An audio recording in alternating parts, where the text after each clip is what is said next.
India में सबसे ज्यादा बिकने वाला जो एक टू व्हीलर है ना, स्कूटर, वो है होंडा एक्टिवा। अब एक्टिवा आ गया इलेक्ट्रिफिकेशन वाले वर्जन में, यानी कि इलेक्ट्रिक एक्टिवा आ गया ये। और ये दिखने में तो कूल है ही, ये परफॉर्मेंस वाइज भी देखो, एक तो सीवीली उठा लेगा और दूसरा ये पीछे वाला टायर भी घुमा सकता है। बाई चांस घर के लाइट नहीं आ रही है रात को, तो क्या सुबह ऑफिस नहीं जाओगे, तो वो टेंशन ही छोड़ दो। इसके अंदर बस सामान नहीं ले जा सकते हो किसी भी चीज का, लेकिन ये जो है ना बैटरीज, इसको ऐसे करके निकालो और किसी भी स्वैपिंग स्टेशन पे लगा लो और चार्ज हो जाएगी। एक से मतलब चार्ज क्या हो जाएगी, वहां पे चार्ज बैटरी होंगी, अपनी जो ड्रेन जो बैटरी है उसको अंदर डालो, रिचार्ज बैटरी निकालो, स्कूटर के अंदर डालो, 1 से 1.5 मिनट का काम है, स्कूटर तैयार। ऐसे पेट्रोल पंप वाला सीन है इसके अंदर। तो ये उन लोगों के लिए जिनके पास टाइम नहीं है चार्ज करने का स्कूटर। प्रैक्टिकलिटी की बात करूं, जिसके लिए स्कूटर्स माने जाते हैं, स्कूटर होते ही उसके लिए। अब अगर स्कूटर का प्राइस ही 2-3 लाख रुपए हो जाएगा तो उसका कुछ फायदा नहीं होगा, बट वो प्रैक्टिकल होना चाहिए। तो जो इसकी ग्राउंड क्लियरेंस है ये 169 है mm की, तो इतनी ही ग्राउंड क्लियरेंस हमारे स्कूटर्स के अंदर मानी जाती है। अब यहाँ पे जो इसका फ्लोर है वो मेन चीज है, क्योंकि फ्लोर से ही बहुत सारे लोग यूटिलाइज करते हैं किसी भी स्कूटर को। मैं पैर रखता हूँ यहाँ पे, मेरे दोनों पैर तो आ गए बिल्कुल परफेक्ट, और वो आने भी चाहिए। बीच में छोटा सा स्पेस है, छोटी सी चीज आ सकती है। अगर आपको कोई कार्टन रखना है तो ऐसे करके फुल में रख सकते हो और आगे पैर रख सकते हैं या फिर पीछे पैर रख सकते हैं, जैसा कि एक्टिवा वाले लोग करते हैं। फिर यहाँ पे एक ये हुक है इस तरफ, जिसके अंदर आप 5-6 kgs के आसपास कुछ भी टांग सकते हो, अपनी ग्रोसरी वगैरह यहाँ पे आ सकती है वो। इसमें यहाँ पे भी एक हुक है जिसके अंदर छोटा मोटा सामान, दूध ब्रेड वगैरह आप टांग सकते हो ऐसे करके। लेकिन जो हुक की क्वालिटी है ना वो थोड़ी सी फ्लिमजी लगी मुझे। उसके बाद में अगर पॉकेट के अंदर छोटा मोटा सामान हो तो उसके लिए ये वाली पॉकेट्स भी बना रखी हैं, और एक पॉकेट इधर है, यहाँ पे छोटा मोटा और कोई सामान आ सकता है। कपड़ा वपड़ा ही रखते हैं ज्यादातर लोग अपनी स्कूटर साफ करने के लिए। फिर यहाँ पे एक ये टाइप सी का पोर्ट आ जाता है, जिसमें कि आप केबल लगाने के बाद फोन अपनी पॉकेट में रख सकते हैं। सीट जो है इसकी काफी अच्छी खासी ह्यूज बड़ी सी सीट है। अगर मैं इसकी साइड प्रोफाइल की बात करूं तो ये फ्लैट बल्कि सा डिजाइन है, थोड़ा सा ऐसा लगता है कि स्ट्रीमलाइन, थोड़ा लाइनिंग ज्यादा है इसके अंदर, बहुत ज्यादा ऐसे एज नहीं है, कर्वी बना दिया है इसको। और ऊपर से दिखाओगे फ्रेम तो ये है इसका फुट पैक, जो कि इंटीग्रेटेड है एल्यूमिनियम। अच्छा लगता है ऐसी चीजें मिल जाए तो। अब ये सिंगल साइडेड स्विंग आर्म जो है ये एक्सपेंसिव चीजों में आता था व्हीकल्स के अंदर, और ये डायमंड कट एलॉय व्हील इसको बोलते हैं। ज्यादा कुछ नहीं होता, लेथ मशीन पे बस आगे से इसको थोड़ा सा घिस देते वो होता है। तो सेम एलॉय व्हील, अच्छा वाला डायमंड कट, MRF का 12 इंचेस का टायर, पीछे से जो टेल लैंप है वो है बेटर लुकिंग। और अगर टर्न इंडिकेटर्स के ऑन किए जाए तो कुछ वो ऐसे करके इंटीग्रेटेड जो टर्न इंडिकेटर है वो ऐसे करके फ्लैश होते हैं। अब इसमें क्या है कि स्कूटर तो स्कूटर ही जैसा होता है ना, यहाँ पे आगे इसकी मोटर दिखा दो, यही टेक्नोलॉजी है। होंडा से हमें ये एक्सपेक्टेशन थी। तो मोटर के अंदर 22 Nm ऑफ टॉर्क आपको मिल जाएगा। 6 किलोवाट आवर की इसकी पीक पावर है इस मोटर की, और ये गियर रेशियो के हिसाब से चलती है। अब गियर रेशियो कैसा है, पास आगे दिखाओ। तो मोटर के अंदर ये 2 स्टैटिक गियर्स है जो कि व्हील को पावर करती हैं, क्योंकि डायरेक्ट मोटर से हम व्हील को पावर नहीं दे सकते, उसके अंदर रिफाइनमेंट नहीं आएगी। तो रिफाइनमेंट लाने के लिए और रिलायबिलिटी लाने के लिए मशीन के अंदर वो गियर सिस्टम यूज किया जाता है। छोटा सा स्टैटिक ट्रांसमिशन होता है, वो इसके अंदर ठोक दिया। जैसे कि इस स्कूटर कंपनी या फिर कोई भी स्कूटर हो, TVS हो, कोई भी स्कूटर की कंपनी हो, वो CVT ट्रांसमिशन यूज करती है जब वो IC इंजन यूज कर रहे होते हैं, यानी कि internal combustion engine, petrol engine. तो इंजन आगे होता है यहाँ पे, यहाँ से एक बेल्ट चल रही होती है। अब वो रबड़ की बेल्ट हो सकती है, मेटल बेस, या फिर मेटल की चेन हो सकती है, ऐसे करके। बट इसके अंदर जो है वो बैटरी मोटर के साथ में एक गियर सिस्टम है। वो इसको खोलेंगे जिस दिन, वो उस दिन खोल के दिखाऊंगा। काफी इंटरेस्टिंग सी चीज है वो। दोस्तों मुझे लगता है कि ना होंडा इसके अंदर चाबी लगाना ही भूल गया है। यहाँ पे कोई चाबी का होल ही नहीं है, कोई की होल नहीं है। वो क्यों नहीं है? क्योंकि इन्होंने ये कीलेस एंट्री इजाद कर दी है। वैसे पहले भी ठीक ठाक सी चीज है और कंपनीज भी ला रही हैं। क्या है इसके अंदर, ये 2 बटन है। ये देखोगे, ये जो है ना की बिल्कुल ब्लैक है, कोई कंट्रास्ट नहीं है इसके अंदर। सिल्वर एक्सेंट या स्कूटर के कलर का एक्सेंट होना चाहिए था, बटन डिफरेंट होने चाहिए थे, तो उससे कंट्रास्ट बनता। देखो फर्स्ट बटन जो है ना इसका, वो आपके पार्किंग इंडिकेट करेगा कि आपका जो स्कूटर है वो कहाँ खड़ा हुआ है, अगर आपने पार्किंग में लगा रखा है तो।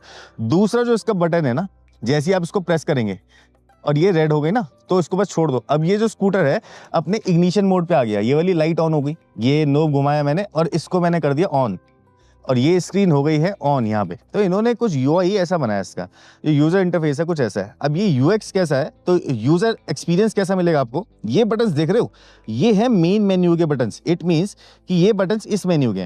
और ये जो जॉयस्टिक्स देख रहे हो ना, ये जॉयस्टिक भी एक बटन ही है। ये जॉयस्टिक वैसी नहीं है जैसे गेम के अंदर होती है, बस इसके अंदर लेफ्ट, राइट, टॉप, बॉटम, और ये जो राइट का बटन है इट मीन्स कि ओके का है। तो यहाँ पे देख लेते हैं सबसे पहले कि क्या क्या मिलता है। ये इसकी होम स्क्रीन है, यहाँ पे पुश स्टार्ट हो गया, ठीक है। यहाँ पे रेंज दिखा रहा है, कितनी रेंज दिख रही है। और ये है आपका ओडोमीटर, इकॉन मोड पे है ये हम इस वक्त। और यहाँ पे दिखा रहा है कि और कौन कौन से मेन्यू है आपके पास में। अब सबसे पहले मैं क्या करता हूँ कि इसको रेडी करता हूँ। तो रेडी करने के लिए मैं ये वाला बटन प्रेस करूंगा और ब्रेक प्रेस करूंगा, और जैसे ही मैं ब्रेक प्रेस करूंगा ना, यहाँ पे देखना इंडिकेशन आ जाएगी, ये इट मीन्स कि ये रेडी हो गया, स्कूटर चलने के लिए बिल्कुल तैयार है। इसके बाद में है एक यहाँ पे स्पोर्ट्स मोड। मैं स्पोर्ट्स मोड को क्लिक करता हूँ तो ये पूरा कंसोल रेड कलर का हो जाता है। अब इसको बैटरी से कोई मतलब नहीं है, अब ये इससे भागेगा। यहीं पे ये जो देख रहे हो इग्निशन का स्विच, यही इसके अंदर रिवर्स गियर भी है। अब जैसे मैं ये बटन दबाता हूँ और मैं इस वाले बटन को प्रेस करूंगा तो ये देखो रिवर्स मोड पे आ गया। अब यहाँ पे थ्रॉटल वोटल काम नहीं कर रहा। अब मान लो अगर आपको रिवर्स करना है तो आपको थ्रॉटल से कंट्रोल नहीं करना है इसको, रिवर्स बटन दबाओ तो आपका थ्रॉटल काम नहीं करेगा। रिवर्स बटन दबाते के साथ ही ये वाला बटन जैसे आपने दबाया तो ये अपने रिवर्स मोड पे आ जाएगा। देखो बटन्स की जो क्वालिटी है होंडा एक्टिवा में वो एक्टिवा वाली ही है। ये वाले जो पोर्शन ये चेंज हो गया, ये होंडा एक्टिवा वाला दिखेगा आपको, ये थोड़ा सा चेंज है। हॉर्न सिंगल हॉर्न और वही एक्टिवा वाला ही हॉर्न है। यहाँ पे ये जो है ये बटन्स भी वैसे ही प्लास्टिक के यूज किए हैं। तो ऐसा नहीं है कि बेकार है और ऐसा नहीं है कि सुपीरियर क्वालिटी है, एक मीडियम लेवल की क्वालिटी है, जिस लेवल की क्वालिटी स्कूटर के अंदर होनी चाहिए। फ्रंट से यहाँ पे ये DRL है जो बहुत खूबसूरत लगता है। ये जो है अभी ऑन है, दिख रहा होगा अगर ये ऑन है DRL। और DRL का मतलब ये होता है डे टाइम रनिंग लाइट। अब वो दिन के अंदर अगर ना दिखे, कुछ स्कूटर में होता है दिन के अंदर नहीं दिखता, तो फिर उसका फायदा क्या? डे टाइम रनिंग लाइट है, दिन में चमकनी चाहिए। नीचे मिल जाती है LED हेडलैम्प, जो कि 3 LED सेटअप के साथ में चिप LED होती है, रिफ्लेक्टर बेस्ड होती है। ये जो है फाइबर का आपको फ्रंट बम्पर मिल जाता है, फ्लेक्सिबल है, इट मींस कि इसके अंदर साउंड वाउंड नहीं होगा। यहाँ पे डिस्क ब्रेक मिल रही है, स्कूटर के हिसाब से ठीक ठाक सी है। 12 इंचेस का व्हील है, MRF के टायर्स है इसके अंदर। टेक सेवी लोगों के लिए जो कि टेक्नोलॉजी से प्यार करते हैं उनके लिए जो 7 इंचेस की TFT स्क्रीन है ना, इसके अंदर GPS इनबिल्ड है। होंडा का सिंक सिस्टम है, बेसिकली फोन के साथ में कनेक्ट रहेगी, वो मैं सब कुछ करके दिखाऊंगा। लेकिन कुछ ऐसी एक चीज़ है जो कि मुझे बहुत अजीब सी लगी कि यार इतने सारे पैसे लेके भी होंडा ने ये एक पत्ती लगा दी यहाँ पे। ये पत्ती सी, ये पता क्या है? ये है आपका ये ब्रेक लॉकर। ऐसे करके इसको ब्रेक को करो, इसको ऊपर कर दो, लॉक हो जाएगी ब्रेक। इसकी जगह कुछ और लगा देते ना। अब चलते हैं इसको एक बार स्वैपिंग स्टेशन पे लेके, फिर देखते हैं वहां पे कि स्वैप कैसे कर सकते हैं। तो जैसा कि अपने मैप में दिखा देते हैं अपने स्वैपिंग स्टेशन, तो अब हम इसके स्वैपिंग स्टेशन पहुंच गए। देखो इसकी की के साथ में ना ये एक मिलता है आपको एक RFID कार्ड। तो क्या करो, अपना स्कूटर को करो टर्न ऑफ, ये RFID कार्ड यहाँ पे टैप करो, ये ऑन हो जाएगा, चाहे अपने स्लीप मोड पे ऑन हो जाएगा। अब ये दिखाएगा कि कौन सी बैटरीज जो है वो आपको कौन से स्लॉट के अंदर डालनी है। तो अब हम क्या करेंगे कि यहाँ से अपनी ये सीट ओपन करूंगा मैं और इसमें से ये बैटरीज निकाल लूंगा। और ये बैटरीज मुझे पहले पुट करनी है, पहले न्यू बैटरी नहीं देगा, ये पहले अपनी बैटरी डलवाएगा। तो यहाँ पे हम इसके ऐसे करके डाल देंगे बैटरीज। अब देखो, अब है ये डिटेक्ट करेगा कौन सी बैटरी 100% चार्ज है। हमारी भी 100% चार्ज है वैसे, बट ये अगर 100% चार्ज है ना दोनों, तो ये दिखा रहा है। तो यहाँ से मैं इसको निकालूंगा और लगाऊंगा। बैटरी कितनी ठंडी हो रही है, इट मींस कि इसके अंदर एक कूलिंग सिस्टम काम करता है जो बैटरी इसको गर्म नहीं होने देता, क्योंकि बैटरी को यहाँ से देखोगे ना बहुत ठंडी है। तो एक अंदर कूलिंग सिस्टम है जिसकी वजह से आग वाग लगने का खतरा नहीं है। ऐसे करके करी इसको स्वैप। मेरी पुरानी बैटरीज जो इस वक्त 2-3% पे थी वो वहां लगी हुई है और 100% चार्ज बैटरीज मैंने अपने स्कूटर में लगा ली। तो 1 से 1.5 मिनट का ही था ये, मेरा स्कूटर दोबारा से अब 90-100 किलोमीटर चलने के काबिल बन गया। फ्लाईओवर पे हूँ, देखते हैं ये फ्लाईओवर पे कैसा परफॉर्म करता है। तो यहाँ पे मैं इसको हल्का सा ब्रेक करता हूँ और यहाँ से स्टार्ट कर लेते हैं इसको चलाना। तो मैं इसका थ्रॉटल देता हूँ। देखो मैं इको मोड पे हूँ और इको मोड खत्म नहीं होने दूंगा मैं। इको मोड पे ये हल्की हल्की स्पीड में ही चलेगा। अब इस मोड को चेंज कर देते हैं, तो लगाते हैं हम अपने स्टैंडर्ड मोड पे। और स्टैंडर्ड मोड पे ये कितनी तेज भाग सकता है चेक कर लेते हैं एक बारी। तो स्टैंडर्ड मोड पे तो ठीक ठाक ठीक है, इतनी स्पीड तो आपको अच्छे से ऑफिस पहुंचा सकती है। स्टैंडर्ड मोड पे ये 65 की स्पीड पे जाके जो है 70 की स्पीड पे जाके हो सकता है कि स्टक हो जाए। ये तो 75 भी पहुंचा है, वेरी गुड। अब इसका स्पोर्ट्स मोड लगा देता हूं मैं। ये स्पोर्ट्स मोड है। यहाँ पे एक बार चेक करते हैं कि ये कितनी तेज चल पा रहा है। ओके, अब हमारे पास खाली भी रोड आ गई है। अब यहाँ चेक करते हैं स्पोर्ट्स मोड पे कितनी तेज चलेगा ये। 90 की टॉप स्पीड। क्या ये 90 की टॉप स्पीड पे क्रूज कर पाएगा? तो टॉप स्पीड जो आपको दिख रही है वो ऊपर वाले यहाँ दिख रही है, ये है टॉप स्पीड। 88 पे हूं मैं और मैं भी स्लोप पे हूं, यानी कि ढलान है। बट 90 की टॉप स्पीड में तो ये नहीं पहुंच रहा है और मैंने थ्रॉटल भी पूरा दे रखा है। बट आपको अगर 88 की स्पीड या 89 की भी स्पीड मिल जाए तो ठीक है। अभी तो जैसे कि मैं सिंगल बैठा हुआ हूँ, लेकिन अगर मेरे साथ में पिलियन होता तो क्या होता, तो वो थोड़ी सी प्रॉब्लम हो सकती थी वहां पे। लेकिन सिंगल के अंदर भी ये 89 तक पहुंचा, 90 तक अभी भी नहीं पहुंचा। तो 90 वाला जो हिसाब किताब है वो ढलान पे भी नहीं पहुंचेगा, तो फिर चढ़ाई पे छोड़ दो। अभी जो है एक रोड ऐसी आने वाली है जहाँ पे कि ना तो ढलान होगी ना ही चढ़ाई होगी, सिंपल रोड होगी। तो वहां पे चेक करेंगे कि किस तरीके से ये चलता है। ओके, अब मैं इसके पावर मोड पे ही हूँ, बट एक बार ये चेक कर लेते हैं कि इसकी ट्रैफिक के अंदर हैंडलिंग कैसी है अगर आप पावर मोड पे चला रहे हो तो। ठीक है, तो आगे डिस्क है, इसकी वजह से जो कॉन्फिडेंस लेवल है वो काफ़ी अच्छा है इसमें। और मेरे को ऐसा लग रहा है कि जो फ्रंट सस्पेंशन है वो इस वाले वेरिएंट के अंदर, क्योंकि इसके अंदर वेट थोड़ा सा ज़्यादा है हल्का सा, उस सिनेरियो के अंदर जो फ्रंट सस्पेंशन है वो हल्की सी स्टिफर है, लेकिन उसकी वजह से ज़्यादा स्टेबिलिटी आ रही है। अगर इसके टॉर्क की बात करूं तो 22 Nm ऑफ टॉर्क है मोटर पे, और व्हील पे कितना क्रैक कर रहा है ये चीज़ कंपनी को नहीं पता, क्योंकि कंपनी ने भी नहीं बताया। लेकिन अभी देखो कितना सीमलेसली ये चल रहा है, और कितना सीमलेसली अगर मैं इसको हल्का सा टर्न करता हूँ फुल स्पीड में, जबकि स्कूटर को आप कभी ऐसे करोगे नहीं, लेकिन अगर किया जाए तो क्या होता है। वेरी बढ़िया चीज़ तो अच्छी बनाई है, लेकिन कुछ फ्लॉज हैं। तो कहीं पर रुकते हैं, फिर बात करते हैं कि ये कैसा है कैसा नहीं है। मैंने थोड़ी देर तक चला लिया, तो जितनी चीज़ें पता चली उसके बारे में मैं आपको रुक के बताता हूँ, ठीक है। तो गाइज, बहुत देर की बेंगलोर की गर्मी के अंदर ये टेस्ट ड्राइव जो लिए ना, मज़ा आ गया इस स्कूटर को चला के। बहुत सही है इसका जो पिकअप है, ऐसा लगता है कि आप हाँ स्पीड के अंदर जा रहे हो। आपको मैंने वीडियोस भी दिखाया बना के, तो बहुत मज़ा आया। इसकी जो बैटरी है वो हमने 1 मिनट के अंदर स्वैप कर ली। ये भी एक इसके अंदर प्लस पॉइंट है। दिखने में स्कूटर कंटेम्प्रेरी डिज़ाइन है, कोई बहुत ज़्यादा फंकी नहीं है, तो ज़्यादातर लोगों को पसंद आ जाएगा ये। ज़्यादातर लेडीज़ को, ज़्यादातर जेंट्स को ये पसंद आने वाली चीज़ है। हो सकता है कि टीनेजर्स की तरफ अट्रैक्ट ज़्यादा ना हो। लेकिन अगर मैं इस स्कूटर की बात करूँ रेंज की, तो अभी इसकी रेंज सबसे पहले दिखा देते हैं। यहाँ पे लाके दिखा दो। आपके सामने हम लोगों ने इसको 100% चार्ज किया था जबकि हमने बैटरी स्वैप करी। अब इसमें देखिए 12 किलोमीटर बचे हुए हैं। और अगर हम इसके ट्रिप पे चलते हैं तो ट्रिप आ गया है ये करंट ट्रिप। ये स्कूटर हमें 40 किलोमीटर्स चला के मिला था। मैं ट्रिप रीसेट करना भूल गया था।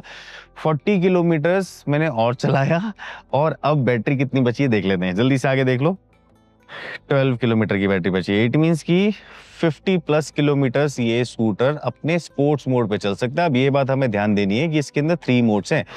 इको मोड पे जो कंपनी रेंज देती है वो मिलेगी, लेकिन स्पीड थोड़ी सी आपको उसमें कॉम्प्रोमाइज करना पड़ेगा। स्टैंडर्ड मोड पे थोड़ी सी और कम हो जाएगी, लेकिन मैंने इसको जो ज्यादातर स्पोर्ट्स मोड पे चलाया ना, और भगा के चलाया, थ्रॉटल छोड़ा ही नहीं, भगाता रहा, उसकी वजह से इसने मुझे ये 50 किलोमीटर की रेंज दी।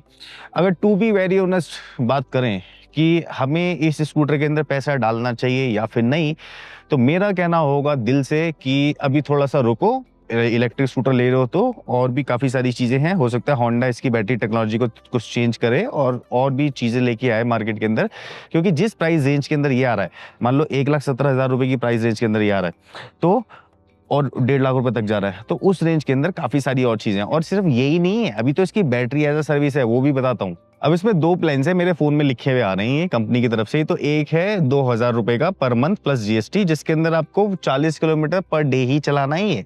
उससे ज्यादा चलाओगे तो एडिशनल चार्जेस लग जाएंगे, क्योंकि आप बैटरी भी तो स्वैप कर रहे हो, तो किलोमीटर के हिसाब से है। उसके अंदर आपको जो एनर्जी मिलेगी पावर स्टेशन से, वो है 35 किलोवाट आवर की। पूरे महीने भर उसको यूज करो। जिस दिन नहीं चलाना उस दिन नहीं भी चलाओ। किस दिन ज्यादा चलाना है, जैसे किसी दिन 60 किलोमीटर चलाना है 60 किलोमीटर चल दिया, किसी 80 किलोमीटर चलाना 80 किलोमीटर चला दिया, फिर 2 दिन नहीं चलाया, तो ऐसे करके वहां पे आप कंज्यूम कर सकते हो। ये बेसिक प्लान है। एडवांस प्लान है होंडा का, उसके अंदर 87 किलोवाट आवर की आपको इलेक्ट्रिसिटी मिलेगी पर मंथ में। 100 किलोमीटर रोज चला सकते हो। ऑफिस जो लोग जाते हैं 50-50 किलोमीटर का रन है, बहुत ही कम लोगों का होता है वैसे, लेकिन काफी ज्यादा लोगों का होता है, तो 100 किलोमीटर रोज चला सकते हो। और वो प्लान आपको पड़ेगा 3600 रुपीज का प्लस GST।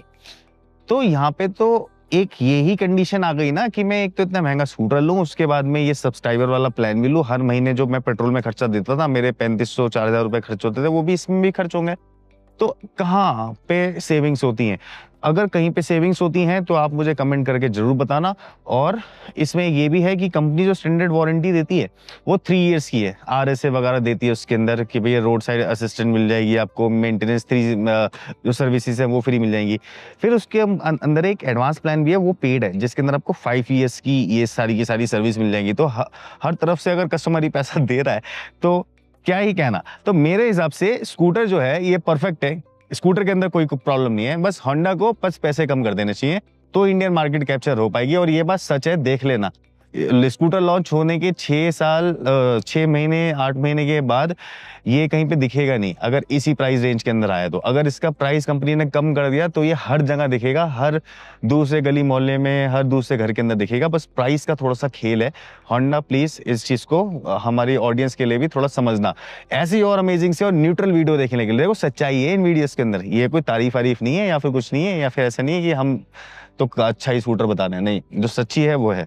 मेरे हिसाब से कैसा है मैंने आपको बता दिया। नेक्स्ट वीडियोस देखने के लिए हमें सब्सक्राइब कर लें और प्यार की फॉर्म में यार थोड़ा कमेंट कर दिया करो, लाइक वाइक कर दिया करो। हम ऐसी और वीडियोस लेके आते रहेंगे। चलो नेक्स्ट वीडियो मिलते हैं, तब तक के लिए बाय बाय।